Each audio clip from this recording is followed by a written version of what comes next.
Aloha and welcome to the Fall 2018 season of UHMTV, a show that brings you the latest stories from our UH campus and our community. UHMTV is a TV magazine show written, hosted, and produced by the journalism students here at the University of Hawaii at Manoa School of Communications. Thanks for joining us. I'm Keegan Ohta. And I'm Gabriella Halikas. Coming up, we'll visit a sustainable farm in Waimanalo that's merging modern aquaponics with ancient Hawaiian practices. Find out why some millennials would rather show up at a protest than turn out at the polls. Plus, a special surf session for folks with special needs. Stay with us for this next edition of UHM TV.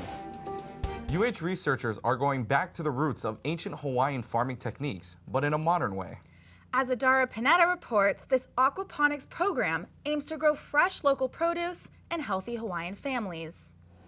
Pumps the water up into the cinder. For almost a decade, the Malama Project has helped more than 200 families receive access to fresh produce through their program that incorporates aquaponic systems and native Hawaiian food practices. Food, you basically get double bang for your buck.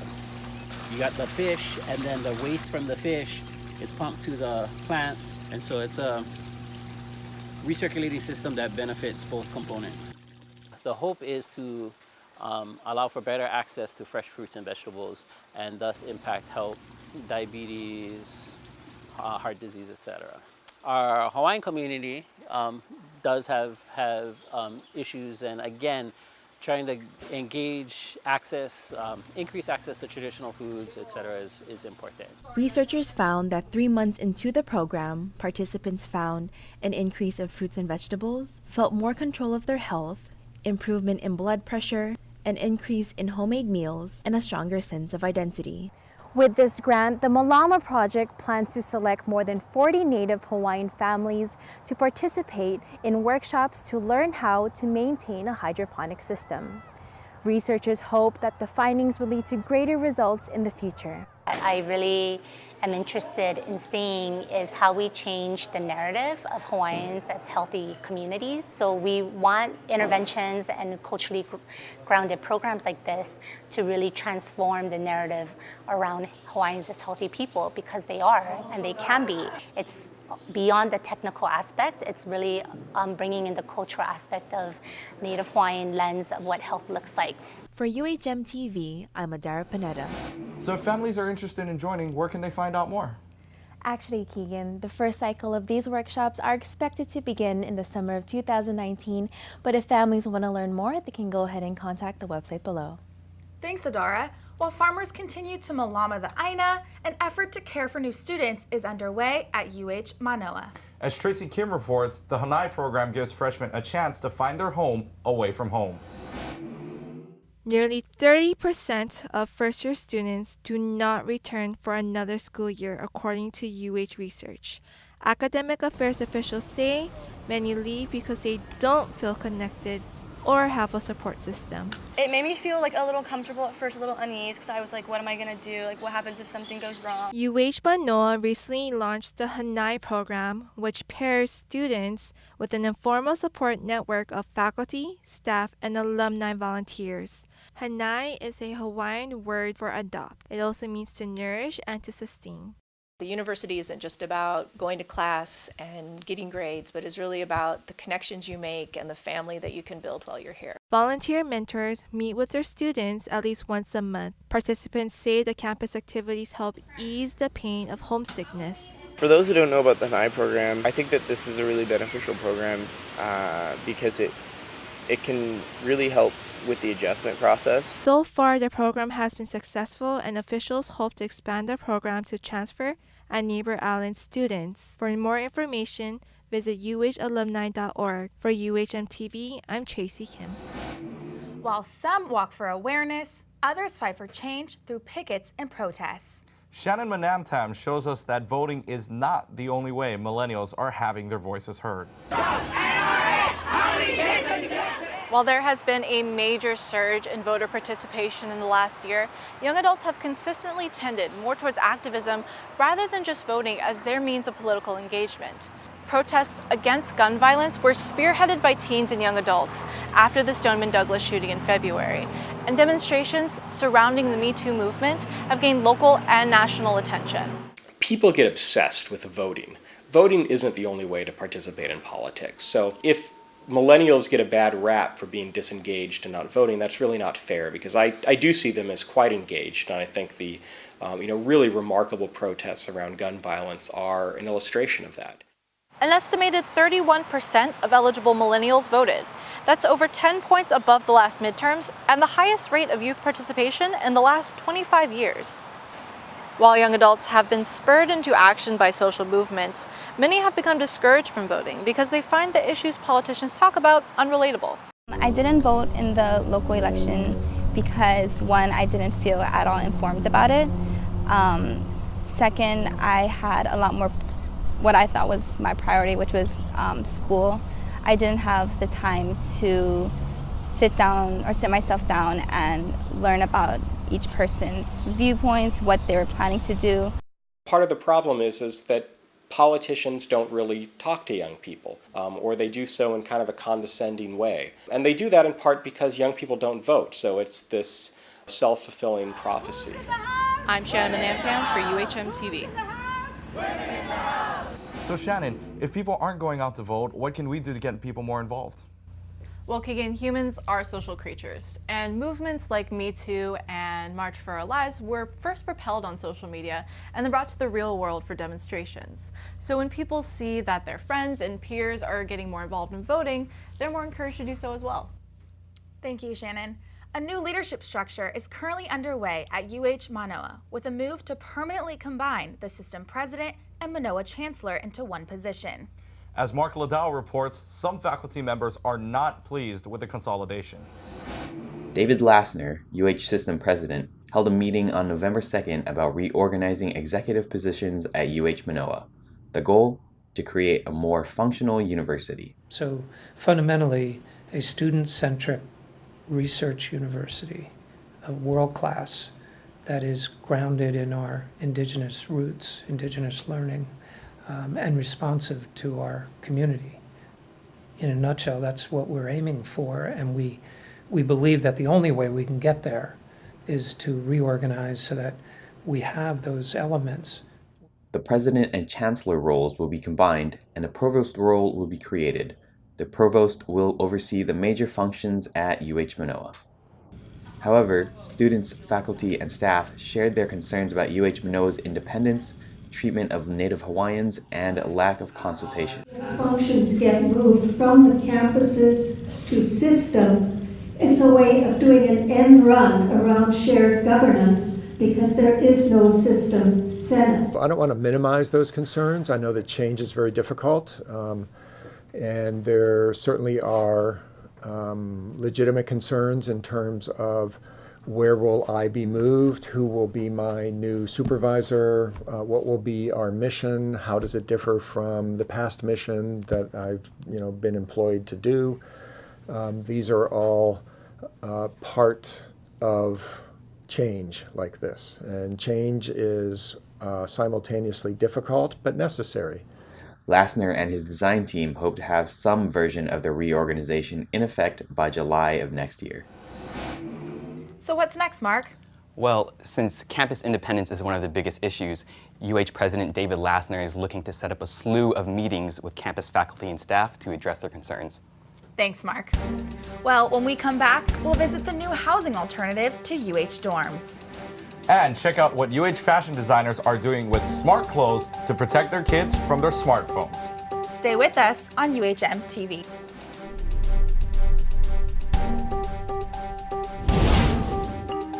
Hawaii is home to one of the best universities in the world, the University of Hawaii at Manoa.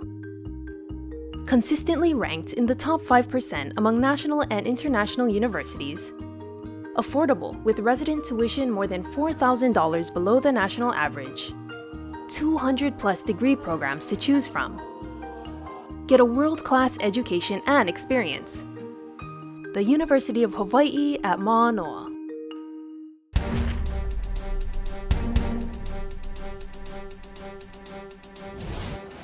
Welcome back to UHM TV. UH students now have a new choice to live off campus in upscale dorming conditions at affordable rates. The brand new Halimahana apartments are located just down the street from UH Manoa and are the first to offer luxury-style units to college students across the island. Students have been living in these on-campus dorms since they were built in 1922.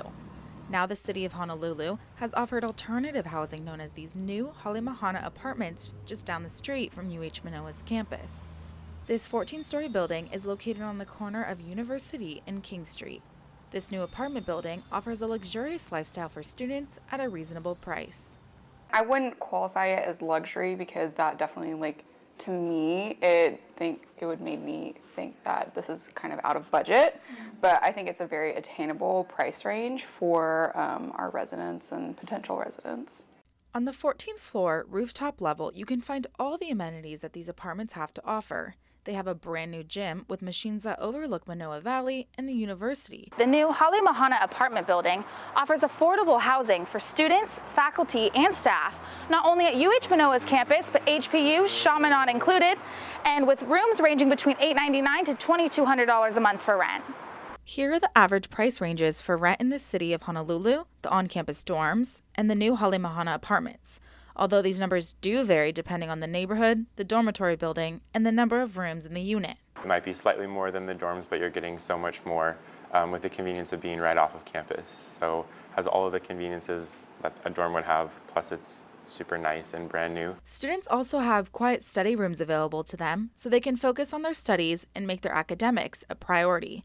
These apartments are a good option for student housing where they can lounge around together while enjoying the city views from the rooftop above. If you want to apply for a unit or learn more about what these apartments have to offer, you can visit their website at halimahana.com. You know what? That looks like a very fashionable place to live. It is. Yes, and speaking of fashion, UH fashion designers are working with a visiting scholar from Taiwan on a new smart clothing line. As Doris Kung tells us, the smart clothes are meant to protect kids from these invisible electromagnetic waves. Fashion is including more technology with smart clothing. Brands like Under Armour and Levi's have features designed to connect to Bluetooth devices. But here at UH Manoa, visiting scholar Jenny Lai is working with fashion professor Shu Hualin to research and design EMF protective garments for children. Lai's inspiration came from working in a hospital and her 8-year-old daughter Emma Wu. Emma felt heart pain when using the computer for a long period. I found so many patients and kids patients, they have heart issues. EMF stands for electromagnetic field. EMF is often referred to as radiation, and we are exposed to it every day through common devices like smartphones, computers, and microwaves. Some even feel pain from these invisible magnetic waves. In 3D body scanning here at UH Manoa, visiting scholar Jenny Lai's EMF protective garments are still in research and development. EMF protection products are on the market, and there's a demand for it. A lot of people have those issues. There's demanding for that. And then the current, they have use other way to do that, and we just try to use clothing as an easy way to achieve the goal. Jenny Lai showcased her Love post-operative ECG shirt and vest at the annual Textile and Apparel Association conference in Ohio last month. So Doris, do these electromagnetic waves really cause health hazards? While some people claim to feel pain from these electromagnetic waves, there is currently no research done to prove any cancer risk. Thank you, Doris. Here in Hawaii, the bikini is a popular form of beachwear, but as Mara Mahoney explains, the two-piece swimsuit has a much darker history than its current fun and fashionable image. For many beachgoers, the bikini is a wardrobe staple. In 2017 alone, over 100 million bikinis were sold in the United States. But despite its current popularity, not many people know its traumatic history. In 1954, the US tested the Bravo shot, which at the time was the largest atomic test the US had ever done. It was 1,000 times the force of the Hiroshima bomb. 4 days after, French designer Louis Rayad introduced the two-piece swimsuit to the world. He named his outfit after the atomic tests carried out on Bikini Atoll. And that was the idea, that people who saw a woman in a two-piece bathing suit would respond almost like a bomb, that this was just a powerful thing for a man to see a woman in a two-piece bathing suit. The symbol for atomic energy or radiation is often a circle with 3 triangles. And so there's a correlation between a woman wearing a bikini with sort of scant coverage of her body that looks somewhat like the sign for nuclear energy. It's not fair that they're using the word bikini to popularize something that shouldn't be put on the spotlight in that way, in that light. After the testing, numerous cancers started to appear among the islanders. Women suffered from multiple miscarriages and gave birth to children with birth defects. 70 years later, the islanders are still dealing with the fallout. When you've been affected by something and you have all these illnesses and cancers and miscarriages, you're not going to feel safe in your own body. But Marshallese Islanders are not against the two-piece swimsuit itself. What they are against is using the word bikini to describe it. This is Mara Mahoney for UHM TV. So Mara, are there any alternatives to the word bikini? Yes, there are, Keegan. People can refer to it as a two-piece swimsuit or simply as a two-piece. And actually, in Marshallese culture, the word bikini means islands of coconuts, which has nothing to do with sexy swimsuits. Thank you, Mara. Every month, volunteers dedicate a special day at the beach to help people with special needs enjoy the ocean. As Katie Boone reports, the event gives people with disabilities access to water sports from swimming to surfing. Community-based program Access Surf is open to people of all ages with physical or cognitive disabilities. Nearly 300 people make up this accessible, water-loving community at White Plains Beach on the first Saturday of every month. After the first time I came, I was hooked. So I come every month because you know what it does? It charges my battery for the next month, yeah. So I always come. You know, for a lot of the participants, this is the one time a month that they get out of the house for something other than a doctor appointment. But they have something for everybody, and a lot of times they don't want to get on a surfboard, and they do just want to go into the assisted swim area and just hang around and bob around in the ocean and talk to some really nice people and have a chance just to enjoy the ocean and the beautiful weather. Well, at first, maybe you could come and just check it out and see what's going on. So Katie, you said it's every month? Yes, Keegan, it's the first Saturday of every month. This organization also hosts a Wounded Warrior Day. To learn more about Access Surf and the events that it hosts, you can check them out when you're surfing the web at accesssurf.org. Thanks, Katie. Still to come on UHM TV. We'll talk story with a UH alum. That's coming up next on UHM TV.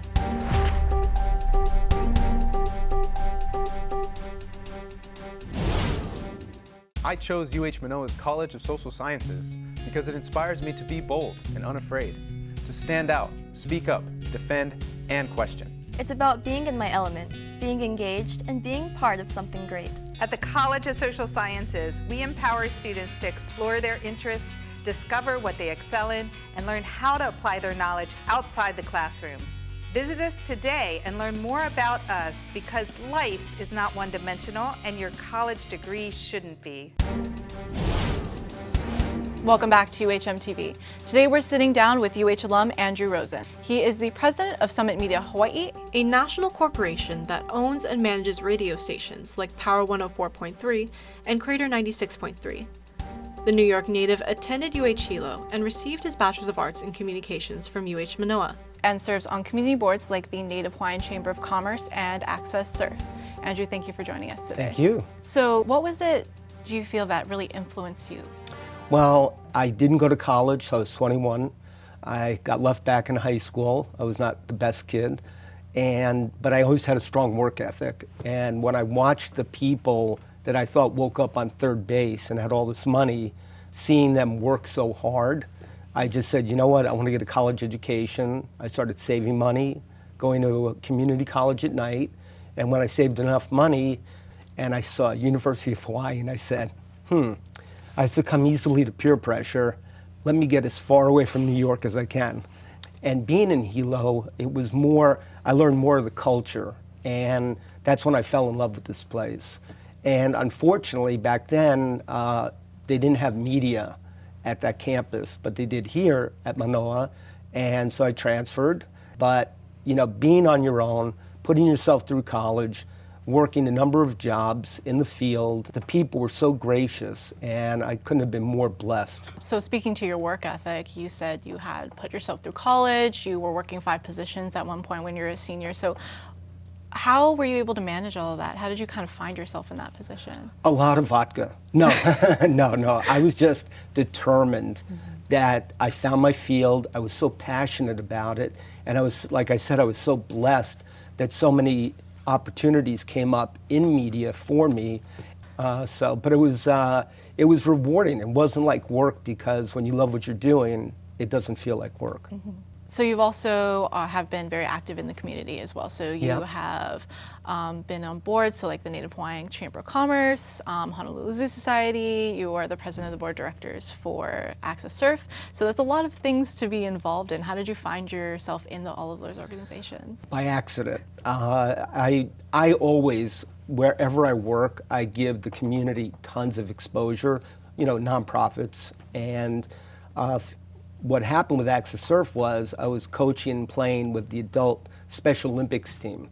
And next thing I know, I'm on the board and then president of the board. And it is such a productive, fun board that we've really built up. And Native Hawaiian Chamber is great, the Zoo Society, love it. Are there any difference in like the challenges that you see students graduating now facing than when you had graduated? What's always going to be common in someone finding their path and being successful is, while they're in college, do as many interns in the fields that you think your DNA is in alignment with. Because if you're going to be truly successful, you're going to be working nonstop. The most challenging things in life are the best to learn from, because everyone can be great without adversity. It's when adversity hits that you see the true character of the person and the organization you work for or work with. Well, that's great advice. Thank you again for all of your insights and for joining us again today. No, thank you. It's been a real pleasure and fun to be back home. When we come back, a massive milestone for KTUH Radio. That and much more on UHMTV. Stay with us.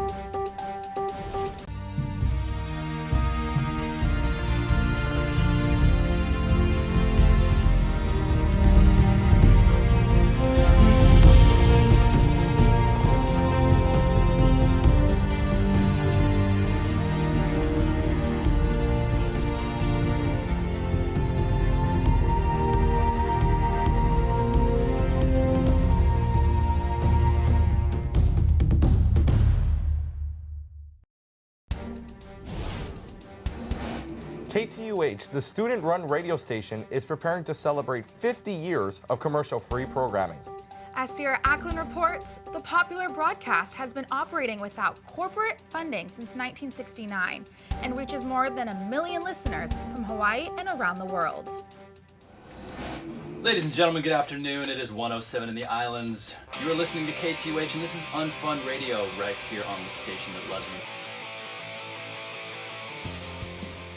On July 7, 1969, a small FM signal started on the UH Manoa campus. KTUH had begun its journey from short-range frequency in a makeshift studio to a full-fledged station.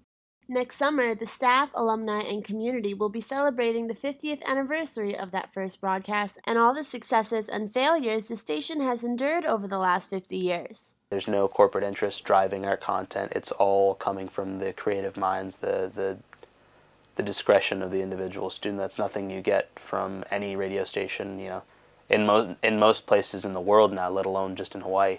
Over the years, the station spread from just campus-only radio to state and nationwide through streaming. It has overcome multiple near closures, changes of management, and has been home to hundreds of students. Our staff is such a treasure to be around. So, yeah, that's the best thing, the people. So yeah, KTUH, it symbolizes the good things in life. I'm your host, DJ Hang the DJ. You've got me until 3 o'clock today, and if this is your first time joining us, well, lucky you. So Sierra, where does KTUH get these funds? Well, Ella, since KTUH hasn't gotten a raise in student fees from the university since the 80s, it relies heavily on its annual springtime pledge drive. Well, we'll see you at the Big Bash, and we hope you enjoyed this edition of UHM TV. To send us comments or feedback, visit our UH Manoa Journalism website. Thanks for watching UHM TV. I'm Keegan Ohta. And I'm Gabriella Halikas. Mahalo nui loa and aloha. We'll see you next time.